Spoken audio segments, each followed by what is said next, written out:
大家好，我是群主，欢迎来到我的参数分析节目。今天来讲一款直播间里点名率非常高的产品，来自于机械革命的耀世16 Ultra 啊，它是一款万元级别的游戏本啊，搭载了最新一代的酷睿 Ultra 处理器和5070 Ti 的显卡啊。那我们先看一下它的价格啊。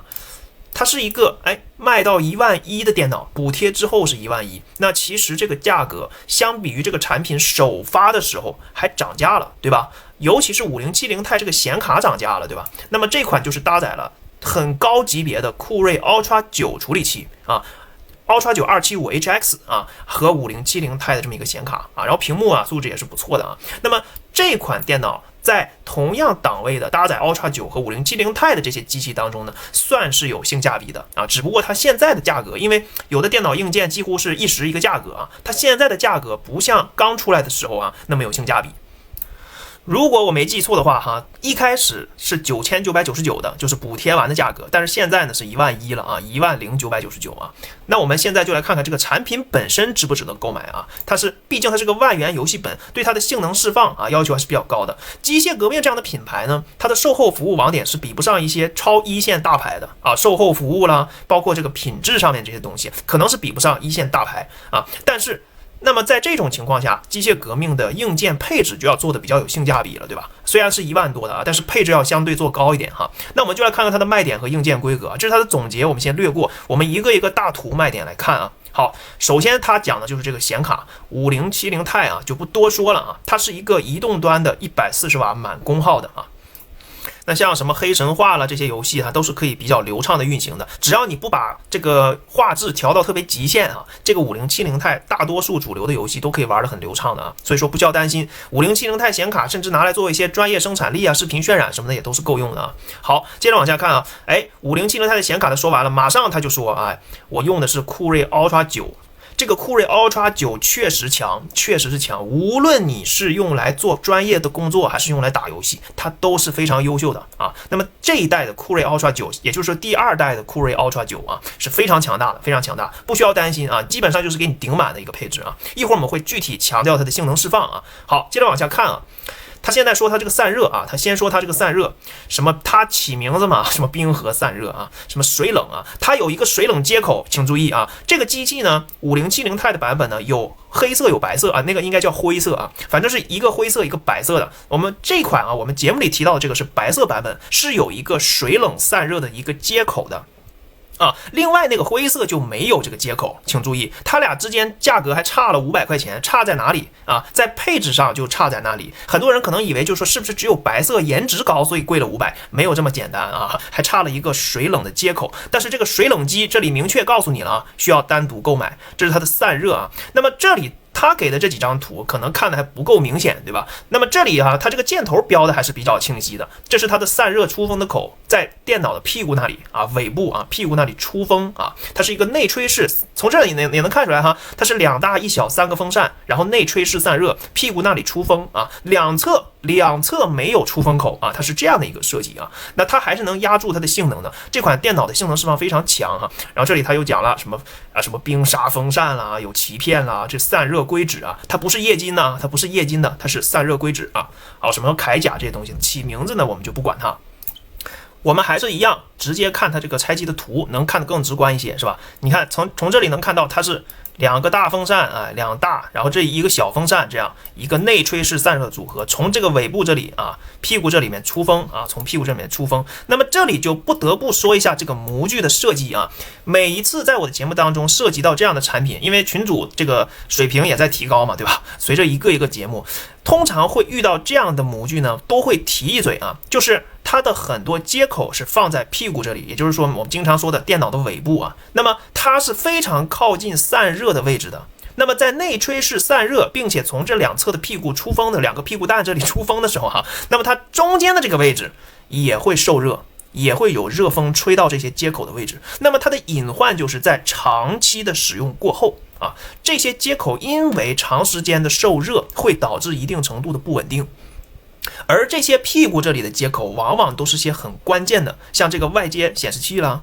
高速率的接口很多都在屁股这里。那么像这样的模具的设计，往往都会有类似的隐患，就是把接口放在出风口很近的这个位置。虽然它不是直接对着出风的那个口的但是它也在散热位置的附近所以说每次这样的产品的模具我都会提一嘴，这是一个长期使用的隐患。如果说你现在就用几个月，通常没事但是长期1-2年之后就不好说它的稳定程度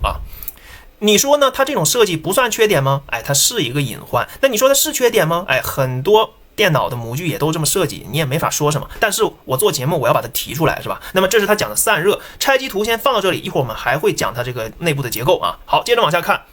这里它就重点说什么呢？它有狂暴性能模式，还有静音狂暴模式你看它狂暴还分2种的狂暴，一种是比较克制的静音狂暴，一种是最高性能的高能狂暴那这里它直接开始说外观了，那我们就要详细的在这个部分说一下它的配置，它的这个性能释放到底如何，是吧？那首先呢，这是它的通过系统，它这个机械革命的软件是可以进行调节的。当你不插电源的时候，或者说你需要办公的时候，你希望噪音小一点你就可以把独立显卡关掉嘛，然后用这个办公模式或者是均衡模式噪音会非常小一些。那么你打游戏或者你做一些专业的比如说高性能的运算，什么仿真运算，或者是视频渲染，或者说打游戏，对吧？你就要切换到这个狂暴模式，还可以打开显卡超频那么高能和静音确实是在这个噪音上是不一样的。那我这里先说一下它的这个到底性能释放有多强。我对这款产品的性能释放还是很满意的。就是只看性能的话，首先当你把独立显卡关掉的时候，比如说你是做一些比较大运算的、跑模型的、跑数据的，或者说甚至是仿真运算这样的一些功能的时候，你可能只需要 CPU 的运算，你对独立显卡的需求不强的那种运算你狂用 CPU， 对吧？把独立显卡都关掉了，那么这个时候 CPU 甚至可以飙到165瓦，就是这个高能狂暴模式165瓦，这个性能真的非常高。从这个性能释放我甚至可以认为这个电脑不仅仅是拿来娱乐的，你甚至就可以拿来去跑这些运算的作为一个生产力工具，这台电脑这个性能是足以胜任的。光是 CPU 就飙到165瓦的水平160多瓦了很多游戏本 CPU 这种情况下它都不会飙这么高。那么这款电脑的性能确实很强大，这是光是 CPU 的情况下。那么如果你打游戏打游戏 CPU 就不会飙这么高了因为它整机的释放呢是 CPU 加上显卡的性能。那么在你打游戏的时候，高能狂暴模式它是75瓦 CPU 加139瓦的显卡139点几就是也是符合它140瓦的宣传也就是说5070 钛的独立显卡是能够跑满的而且 CPU 可以飙到70瓦以上，能达到75瓦的水平。那么这个性能打游戏的帧率是非常稳的基本上没有什么压力，你可以非常完美的发挥这套芯片的这个配置的性能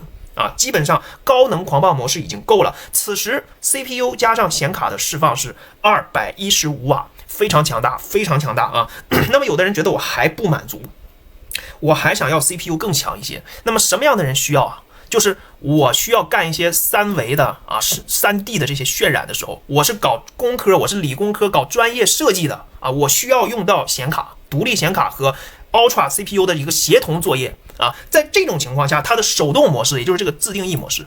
告诉你看它这里写了开放式调节，你可以通过你手动的调节，比这个高能狂暴还要高能狂暴比它还要更强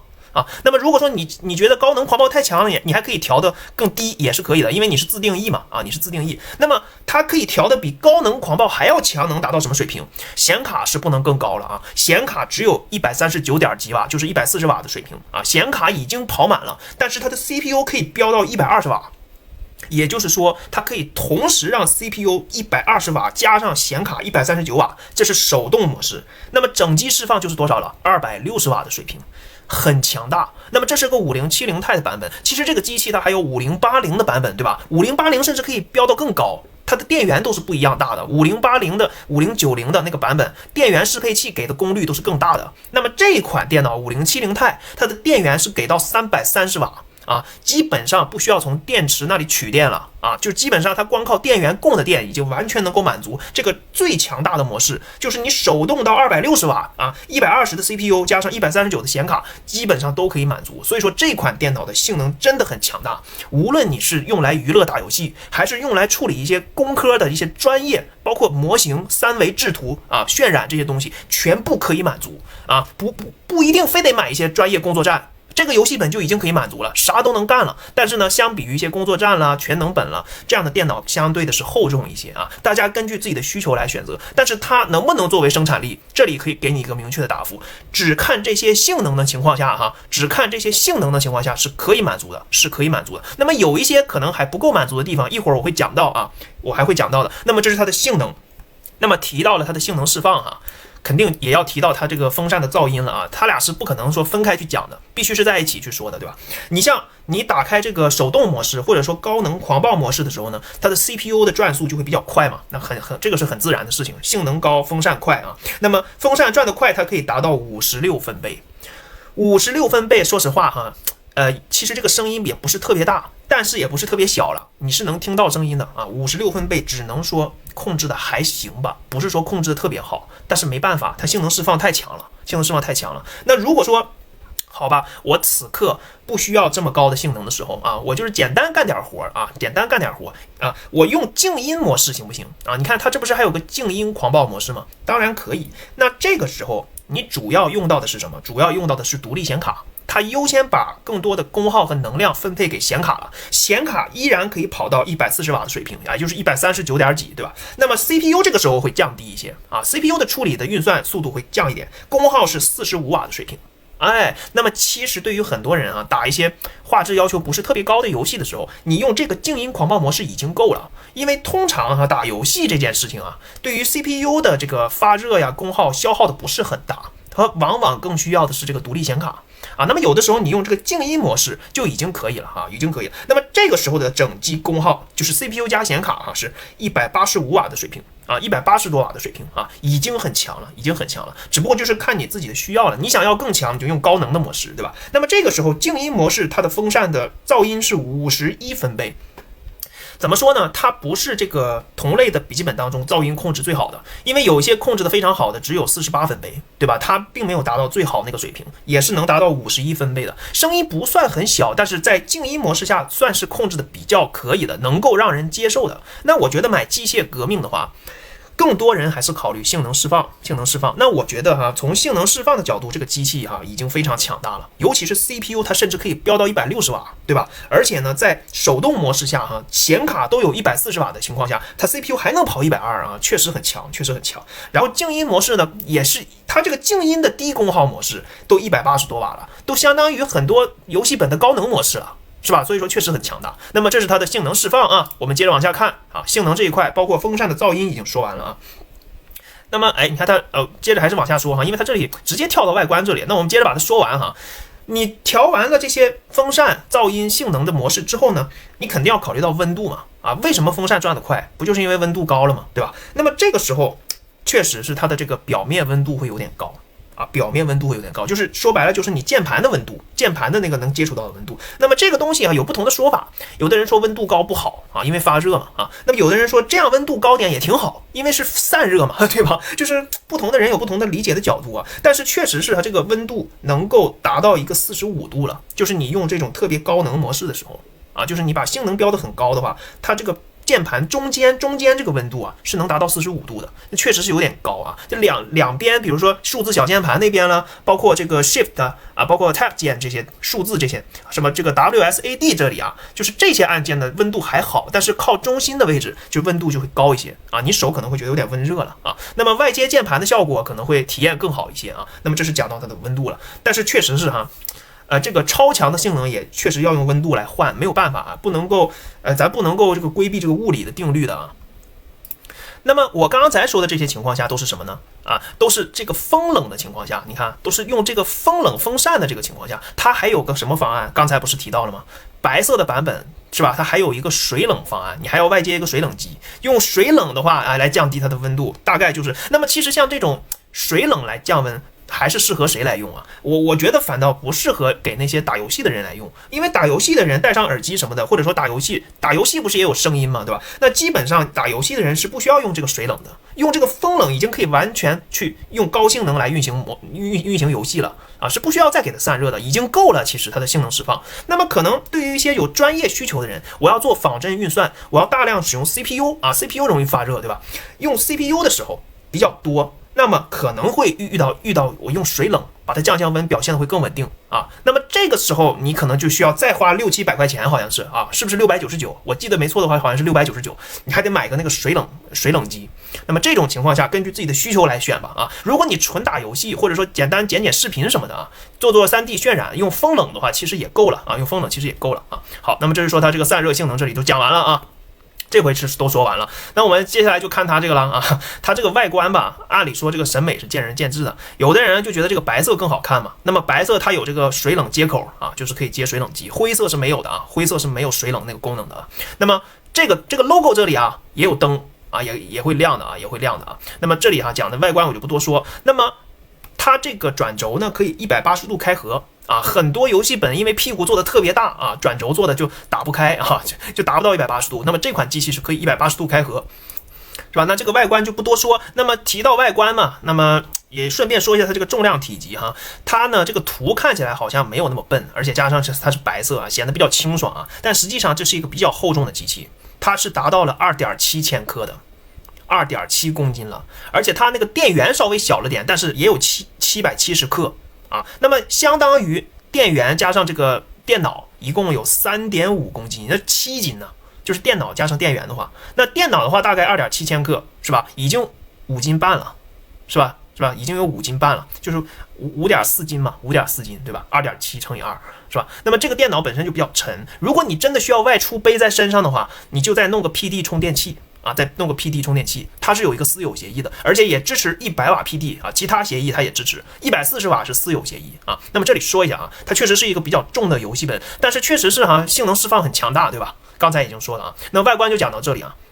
好，那么开始说它这块屏幕啊，它告诉你了有出厂校色啊，那么它多了这一道工序也是成本，对吧？有出厂校色啊。那么我之前好像还刚出过一个游戏本的视频，对吧？那台电脑也是1万多的。但是它都没有出厂校色，屏幕都没有这个素质高啊。那这个300赫兹高刷啊，确实是今年最新的一个规格。那么有很多媒体它用来测的这个机器呢，是京东方的屏幕，我不知道有没有混用的情况，因为我确实不知道每个人拿到的是什么是哪个厂家的屏幕啊。那目前我了解到是有京东方 IPS 雾面屏啊，它是一个雾面屏，就是不反光那种。啊，就不反光那种，很多人就喜欢这样的屏幕嘛，对吧？它不是 OLED 屏啊 ，IPS 雾面屏，然后这是180度开合的啊。有人说是京东方的啊，有的人是京东方的，不知道别人是不是。如果你用的是不一样的规格的啊，不一样的厂家的，你可以在评论区啊，在公屏上跟大家分享啊。那亮度还是很高的啊，500尼特。它这个500尼特算是笼统的说了，实际亮度其实超过500尼特，它是还反向虚标是吧？它500尼特只是给你个大概，其实实际亮度还能超过这个数字。它这个屏幕素质确实是不错的，100% sRGB 的这么一个色域，但是请注意，它就没有 P3 广色域了啊，它就没有那种 P3 的高色域，它只有 sRGB Windows 这种高色域。16:10的比例色准做的不错，因为出厂校色了嘛。那么如果你对图像颜色色准要求特别高的人你可能因为它没有这个 P3 广色域要犹豫一下啊，可能你就要斟酌一下了啊。那么它是目前就是高色域只限于这个 sRGB 模式。那我刚才说的有些专业不能满足，就是在屏幕这里啊，你已经觉得它的性能很强了啊，我已经打算要用它做设计图了，但是你的工作、你的专业对色准、色彩的要求太高了啊 ，P3 广色域才行。那么这个电脑可能满足不到啊，它是 sRGB 模式下啊。那么我就反复强调了一下啊。那么有一些专业工作者对色彩要求比较高的，你需要注意一下这个点啊。好，我们接着往下说哈。那么它这里有个小字也告诉你了，300赫兹的刷新率是在开启独显直连的时候才支持啊，独显直连的时候才支持。那么以上屏幕色彩亮度均为典型值，就不多说了啊，就是实际上也是不错的这个屏幕啊。好，那么告诉你了，32G 的内存，然后1TB 的大容量固态啊。那么这里他就讲它这个内存和固态了，比较好，没有抠抠搜搜给你16G，直接正常给到你32G，它是一个5600兆赫兹的这么一个频率啊，正常的 DDR5 的一个内存。然后呢，它给你的1T 的这个硬盘呢，都是 PCIe 4.0的啊 ，PCIe 4.0了，什么内存有屏蔽罩，固态有散热马甲啊。那它这里给到呢，我们用这个拆机图来看一下啊。好，拆机图在这里啊。那这里2个内存条啊，2个内存条，它是一开始就给你2个，就给你插满的啊，给你插满的。那么硬盘位是有2个的啊，硬盘位是有2个的，2个都是2280，2个都是2280啊。那么它预装给你的啊，你看这里小图，不知道大家能不能看清哈？这是一个长江存储的啊，很多测完的机器啊，它都公开了，就是长江存储的 PC411的 PCIe 4.0×4这样的一个硬盘规格，然后给到你2个2280的硬盘位啊。那我觉得扩展性还可以，但是官方这里倒是没有明确的表示最高可以扩展多大，就是没有明确的告诉你能不能扩展到什么96G 啦，或者能不能扩展到8T 了，它这里没有直接说。那虽然这个官方的宣传上没有讲明，那我就厚着脸皮去问问客服了，对吧？客服就告诉我了，它的内存是可以扩展的，最高啊，你看这个内存插槽了，对吧？最高是可以扩展32加32 64G 啊，这个机器最高是可以扩展到64G，就没有96G 了啊。那么如果是确实是有一些做理工科的专业开发的，真的觉得64G 也不够的，32G 不够，64G 也不够，你要扩到96G 的人，甚至128的，对吧？96G 甚至96G 以上的这些人的需求可能满足不到，因为我问了客服啊，他告诉我是最高支持32加32啊。那硬盘呢？他告诉我理论上支持2T 和4T，也就是说2个4T 变8T，对吧？我就问能不能扩展到8T 啊？我要装2个4T，然后他说你需要自己测试一下，理论上支持2T 和4T 都有啊，但是实际上要根据自己加装之后看能不能好用。啊，你明白我的意思吧？我觉得我讲的比较通俗了啊。那就如果需要大内存、大硬盘扩展的话啊，你可以自己加装试一试，或者你看看有没有别人已经装的试过了，在网上查一查什么的啊。那确实是我没试过，我不能乱讲，我是通过客服给我的答案，他说理论上是可以支持的。他们厂商测试的时候呢，用的都是1T 硬盘做测试。啊，那实际上理论上支持了，实际上装上去，比如说我要装2个4T 硬盘变8T，好不好用得自己测一下啊，自己测一下。好，那么这里就不多说了啊，内存和硬盘已经讲完了。那么这里他讲超大电池哈，99瓦是超大电池啊，确实大，但是笔记本嘛，这个游戏本的性能也很强，对吧？那么很多媒体在测续航的时候都怎么测呢？给到你一个特别漂亮的数字，动不动就10个小时、11个小时的，对不对？那么他们测呢是把屏幕亮度降得很低，把刷新率也降到60赫兹了，是吧？然后呢，后台什么都关掉啊，甚至连网都不连，就是专门运行一些很低配的那些应用，甚至说看一些1080P 的视频，然后测出来一个10几个小时的水平啊，超过10个多小时的水平，我都觉得很假，对吧？大家也很多看这种节目看的比较多的人呢，也都了解，对吧？都是比较假啊。那实际续航我告诉你们就是5个小时。就是你正常用，把独立显卡关掉啊，你用 CPU 办公，对吧？办公，或者说干一些轻度的工作，或者说一时停电了，或者说你住的宿舍是吧停电了，那你要用它这个电池硬扛一段时间，对不对？你大概能撑5个小时，因为这个你通常不会老去关那个什么调刷新率吧，把刷新率调低，然后故意把屏幕调得很暗，你正常人不会这么搞的，对不对？也就是说你实际上拔掉电了之后，因为它酷睿 Ultra 9的能效表现是很好的，所以它也能达到一个5小时的一个续航水平啊，它就不像有的电脑了，基本上就2个多小时就完事儿了，对吧？所以说它的续航也可以，得益于它用的最新工艺的酷睿 Ultra 啊，酷睿 Ultra 9还是可圈可点的，对吧？这个处理器在这一代里还算是比较好的。那么这里它告诉你了，其实我前面提到过，在屁股那里啊，那个屁股那里的那个接口是140瓦的私有协议啊，同时也支持100瓦其他的协议啊 ，PD 快充是支持的。但是这个私有协议的快充充电器呢，需要单独购买啊，那么侧边它也有个 C 口，也可以支持100瓦的 PD 充电。那么你出门在外，刚才已经说了，因为它这个机器非常重啊，你就别带它标配的那个电源了，是吧？实在是太沉了，就牺牲点性能，对吧？给它弄个100瓦的充电就行了啊。好，那么接着往下说哈。他说了，他这个充电器稍微便携一些啊，那确实是他这个充电器做的哈，确实不是很大啊。充电器虽然不是很大，但是也有770克啊，770克，这个你自己斟酌就行了啊。好，全键无充，他说他这个键盘啊，然后这个触控板是有 AGC 磨砂玻璃的。那么这个触控板啊，让我给大家看个大图吧，对吧？这个图好看一点是吧？这个触控板有一层玻璃覆盖，手感非常之顺滑啊。那么它这个地方也没有砍成本，哎，我觉得蛮良心的哦，就一个小细节，对吧？它给的配置都挺到位的。这个机器你没发现吗？就该给的配置还挺到位的。这个触控板还有玻璃覆盖，很多这样电脑都没给。很多这样的电脑都卖1万多了，他还给一个4000块钱那种办公本的那种很普通的低端触控板，对吧？甚至做工还不好，我就不点名了啊。那这款触控板是玻璃覆盖的啊，挺好的。然后键盘他说无冲嘛，那估计以前代产品有的一些键盘冲突的问题啊，这里应该是解决掉了。而且我们注意到它的键盘布局非常科学啊，我都很想用它这个键盘拿来办公用了。你看这个数字小键盘没？加号、回车、0都是很大的，非常合理，非常实用啊。所以说我说很多专业的人都可以用它来办公，是吧？生产力工具，连看右 Shift 键都很大，上下左右全高的，下沉式的啊，看上下左右全高的，不是弄这种一半大小的，是吧？非常科学的一个键盘布局。然后上面还有一个性能模式，就这个左边这个看到没？右边这个电源键很多人都认识，对吧？左边这个就是切换性能的，摁一下狂暴了，摁一下静音了，明白我意思了吧？就是摁来摁去的，就不用来回调，是吧？特别方便，特别方便，一键切换。所以说它这个键盘布局，我可以说在这个布局在业界啊，算是一个比较好的水平，非常高的一个水平了，非常高的一个水平。我觉得其他家有些品牌那个小键盘布局，包括这个 Shift 搞得乱七八糟的啊，上下左右啊这些东西都不合理。那机械革命这个键盘布局特别好啊，然后它这个键盘也有这个灯效啊，彩色的啊，你可以自己设定，啊，它这个灯效，但是它这个灯效吧，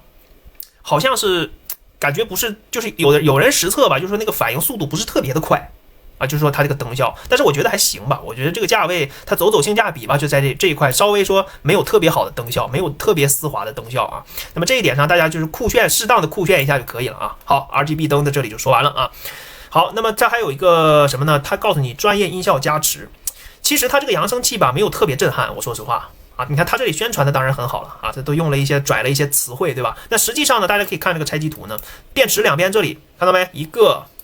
两个，就这2个出声单元啊，就这2个扬声器单元。这个单元呢只有2个，但是它不小，哎，它不是一个差的扬声器，这里一定要讲清楚，不像很多机器说我光听个响。啊，它还是有点氛围感啊，它朝下嘛，还能有点氛围感。它这个音量呢也挺大的，不是一个很差的扬声器单元啊，但是它也不是特别好的，你只要知道这一点就可以了啊。就是你不要指望它这个拿来音质啊，听什么这高低频那些效果多强，那就别想了啊，那就别想了。但是你说它音量，你打游戏什么的够不够？足够了啊，足够了，就看看视频了，看看剧了什么的也都 OK， 没有什么问题的啊。好，接着往下看啊，扬声器就说到这里，然后这个摄像头，哎，这个摄像头我得说一下哈。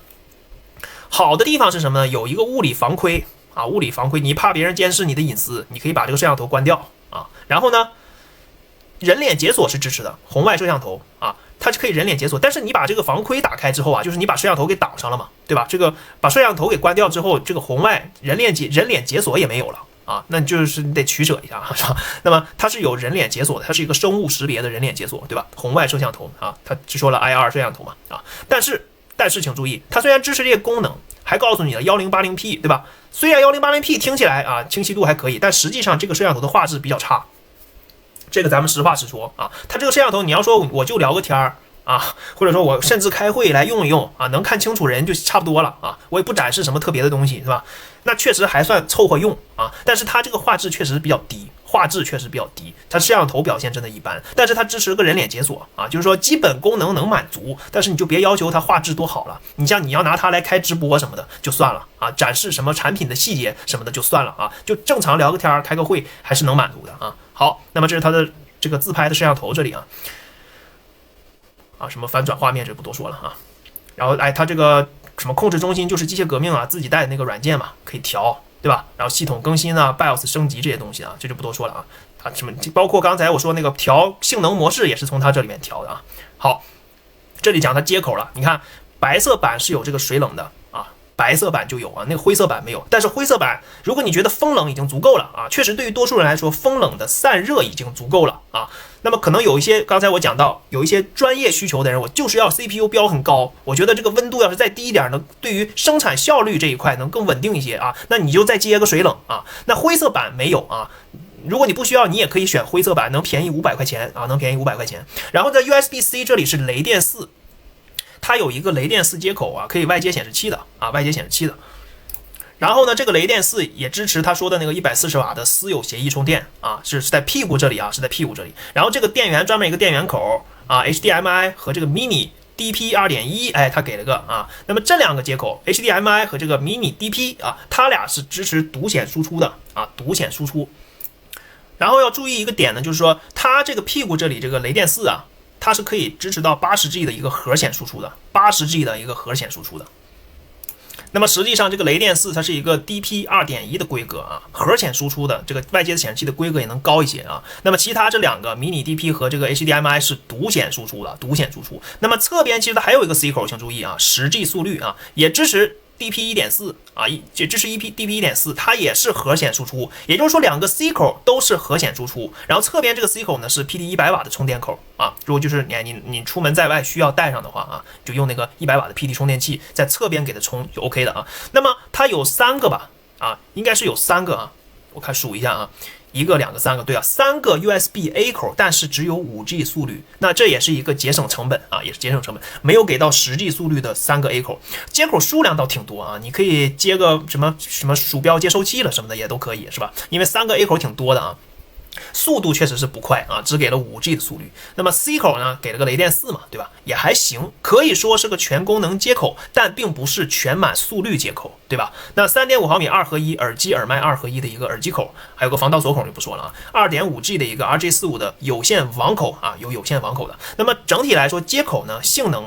还可以吧，中规中矩啊，不是特别强，因为 A 口也都给你5G，3个都是5G 啊 ，C 口是给那个10G 啊，对吧？侧边这个 C 口，只有雷电4稍微好一些啊，只有雷电4是40G，而且核显输出80G 的啊，但是接口非常齐全，还有个水冷接口啊，那么灰色的啊就没有水冷啊，灰色没有水冷。好，那接口这里就说完了，那基本上这个机器都讲得差不多了啊。那还有一个小点补充一下啊，就是这里刚才他没有提到的啊。这个 WiFi 网卡啊，就是这个网卡呢，它用的是英特尔的 AX211 网卡，支持到 WiFi 6E， 没有给到你 WiFi 7的网卡，没有给到 WiFi 7的网卡啊。那么内存频率呢，也只给到你5600嘛，刚才也说过这个内存条的事情啊，两个32是最高的啊。那么预装是给你32G， 对吧？那么WiFi 6E 的网卡够不够用呢？肯定是够用，但是你说新一代 Ultra 9什么的，通常会有一些机器是给你打包到 B201嘛，就是 WiFi 7的网卡，但是它这里是没有给到的。那么这也是节省成本，但是你说打游戏工作够不够啊？肯定够了，只不过未来占未来需要到 WiFi 7的时候，你可能还要换网卡，对吧？真的需要到 WiFi 7的时候，家里的路由器什么的宽带都特别快的时候，那你可能需要换到 WiFi 7的网卡，是吧？那这里给到你 AX211 是个 WiFi 6E 的，那么这个网卡的速率稳不稳定呢？啊，也是很稳定的啊，还是不错的。然后它的位置大家也看到了，对吧？它的位置是在内部侧边这么一个位置啊，它不在散热口的位置。之前有一个机器，我不点名批评了啊，之前有一个机器，它是把这个网卡直接放在散热口附近这么一个位置，那经常会受热，那么长期使用下，那样的网卡可能会不太稳定啊，那么这个位置还是比较安全的啊，比较安全。然后下面是大电池，那基本上呢这个机器就说完了啊。那么我们不难发现，这是一款印象让我最深的就是性能释放非常高，尤其是 CPU 的释放非常高，它可以满足很多专业干活人的需要，明白我意思吧？就是专业工作，甚至说你学生拿来做这些专业做模型做作业，也都是能够绰绰有余的。啊，不能说绰绰有余吧，但是能够完全满足你啊！你甚至不用去买那种专业型的工作站，你用这一台游戏本啥都解决了啊，1万多嘛，对吧？但是就看你能不能接受机械革命的售后服务和它的这个品控，对吧？这个品质上的这些东西啊。那么整体来说，我对这个机器从参数配置上还是比较满意的。然后我们看一下，它还是有售后服务啊，只是售后网点不够多，对吧？2年的主要零件的啊，全国联保。基本上你看什么主板啦，什么 CPU 内存这些东西主要的包括小零件、摄像头啦、线材、喇叭，对吧？也是保2年，电池是保1年啊，全国联保就是该给你的是给你了，只不过售后网点不像超一线大牌那样那么多，对吧？机械革命其实现在也是个大牌了，只不过它这个门店售后服务的网点会比较少一些，对吧？那么这个机器我觉得现在是卖到11000，它还有一个5080的版本它也有，对吧？就更高配的版本可以飙到更高功率。你像这个刚才我说这个5070钛的版本呢，它是给到你一个330瓦的电源啊，它的供电全部都能供得上啊，极限性能释放都是供得上的，不需要从电池取电。那么5080的版本甚至给到你一个420瓦的电源，超大，对吧？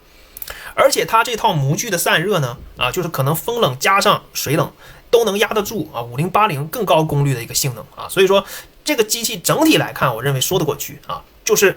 内吹啊、散热啊、接口的这个位置啊，可能会经常受热啊，大家注意一下这个点就好了，可能是一个小小的隐患在这里。那么其他方面的配置呢，还得说是机哥，对吧？就同样价格的东西哈，这个机哥在硬件配置上哈，确实是给到位的啊，所以说人家觉得有性价比也是完全有道理的，也是完全有道理的，就看大家能不能够接受啊它不足之处，那么它的这些优势是不是你所需要的地方，好吧？那希望节目对大家有帮助，大家可以关注，点赞，分享，让更多的人看到。我们下期节目再见。